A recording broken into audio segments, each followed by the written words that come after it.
ناراض مت ہوئیے گا، ہمارے بہت سارے نمازی بھائی کہتے ہیں کہ صاحب الحمدللہ 40 سال سے نماز پڑھ رہا ہوں، لیکن ان سے نماز سن کر دیکھ لیں، نہ الحمد صحیح پڑھتے ہیں نہ اس کے ساتھ سورت صحیح پڑھتے ہیں، نمازوں کا ٹھکانہ ہی نہیں ہے۔ وجہ اس کی کیا ہے؟ ہم نے دیکھ دیکھ کے نماز سیکھی ہے، کسی عالم سے کتاب پڑھ کر نہیں سیکھی ہوتی۔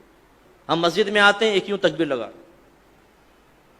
کہتے ہیں یہ بھی کوئی طریقہ ہوگا، ایک یہ بھی کوئی طریقہ ہوگا، ایک آئی یہ بھی ایک طریقہ۔ ہمارے بچے پریشان ہوتے ہیں کہ کیا، بعض بزرگ وضو کر رہے ہوتے ہیں، ہاتھ دھویا پھر یہ وہ بچہ کہتا ہے یہ بھی کچھ ہے، ہاتھ دھونے کے بعد کرنا ہوگا۔ اب اسے پتہ نہیں یہ سنت ہے یہ خلاف سنت۔ ہمارے نوجوان بعض اوقات نماز پڑھ رہے ہوتے ہیں، پف نکلی ہوئی ٹوپی غائب۔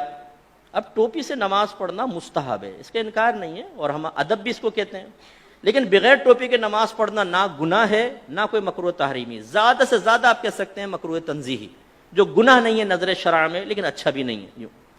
اب ہمارے کئی لوگوں کو دیکھا وہ نماز پڑھ رہا ہے، ٹوپی لی اس کے سر پہ، اور پھر جمائیں گے اس کو تھوڑا سا نا تاکہ اچھی طرح وہ اپنی جگہ بنا لے، لیکن اس کے بال بھی ایسے آوارہ گرد اور ایسے دشمن ہوتے ہیں، بولتے خبردار جو ٹوپی ٹکی سر پہ، وہ رکوع میں جاتا ہے ٹوپی پہلے سجدے میں۔ یہاں تک میں نے دیکھا ہے نوجوان سجدے میں گیا تو اس کو سجدے میں اس کے وہ جیسے نٹ کس رہے ہیں اس کے سر کے اوپر۔ ارے بھائی اس کو ٹوپی پہننا کوئی لازم نہیں تھا، آپ کا یہ اس کو اس طرح تنگ نہ کرنا واجب تھا، آپ نے کیا، آپ گناہگار ہوئے۔ سرکار نے تو نمازی کے آگے سے ایک قدم بڑھنا منع فرمایا، آپ پوری تباہ زمائی کر رہے ہیں اس کے سر کے اوپر ٹوپی لگانے کے سلسلے میں۔ ایسی بیٹا آنکھیں بند کر کے نماز نہیں پڑھتے ہیں، آنکھیں کھول کر پڑھتے ہیں۔ حالانکہ فقہ نے واضح لکھا ہے کہ اگر آنکھیں بند کر کے خشوع و خضوع زیادہ ہوتا ہے تو مستحب ہے کہ آنکھیں بند کر کے نماز پڑھیں، اور اگر آنکھیں کھول کر نماز پڑھنے سے خشوع و خضوع آتا ہے، دنیاوی خیالات سے نجات پاتے ہیں، تو آنکھیں کھول کر پڑھنا مستحب ہے۔ سمجھانا کیا چاہ رہا ہوں، دین سیکھا نہیں ہوتا ہم نے، سنی سنائی بات یا مسجد میں آ کے وہی آبزرویشن کے ذریعے جو ہم نے سیکھا ہوتا ہے اسے دوسروں پر مسلط کر رہے ہوتے ہیں۔ بچہ بیٹھا ہوا ہے پاؤں ہلا رہا ہے، بیٹا ایسے پاؤں نہیں ہلاتے، نحوست ہوتی، وہ بچہ رک جاتا ہے۔ اب بھائی کہاں سے نحوست ہوتی ہے یہ بتائیے، پاؤں ہلانا کہاں سے نحوست ہے؟ یہ تو کوئی نحوست نہیں ہے، شریعت نے تو کوئی منع نہیں کیا۔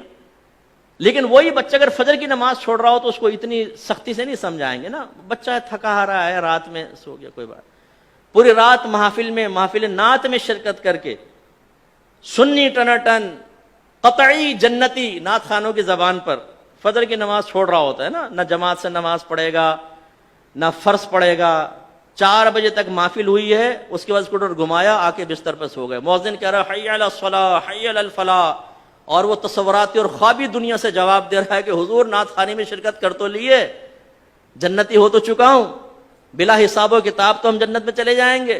خود نعت خان نے شعر سنایا ہے، ہم رسول اللہ کے جنت رسول اللہ کی، یہ حی علی الصلاح حی علی الفلاح دوسرے لوگوں کے لیے ہے، جو نعت خوانی میں شرکت نہیں کرتے ان کے لیے ہو سکتا ہے، ہم تو جنتی ہیں۔ یہ ہم لوگوں کی حالت ہے۔ تو خلاصہ کلام یہ ہے کہ دین آپ سیکھیے۔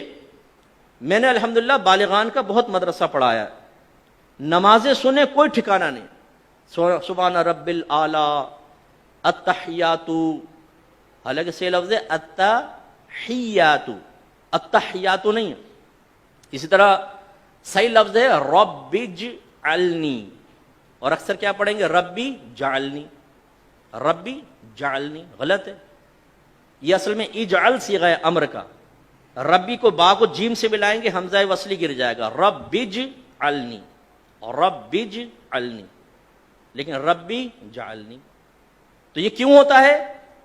آپ میں سے بہت سو ہو سکتا ہے کتاب دیکھ کر بھی سیکھا ہو، لیکن آج سے 35 سال پہلے 40 سال پہلے، اب وہ بیچ میں جو غلطی آئی وہ پختہ ہوتی چلی گئی، بتائیے نہیں۔ اس لیے ناراض مت ہوئیے گا، آپ میرے بزرگ ہیں، میرے بڑے ہیں، جو بزرگ بیٹھے ہوئے جو ہم عمر ہیں اور جو چھوٹے ہیں وہ بچے ہیں، لیکن ایک دفعہ اپنی نماز کسی قاری صاحب کو سنا دیں۔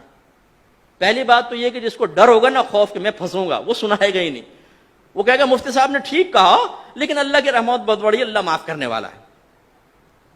بھائی اللہ تعالیٰ رحمان ہے، رحیم ہے، لیکن وہ قہار و جبار بھی تو ہے۔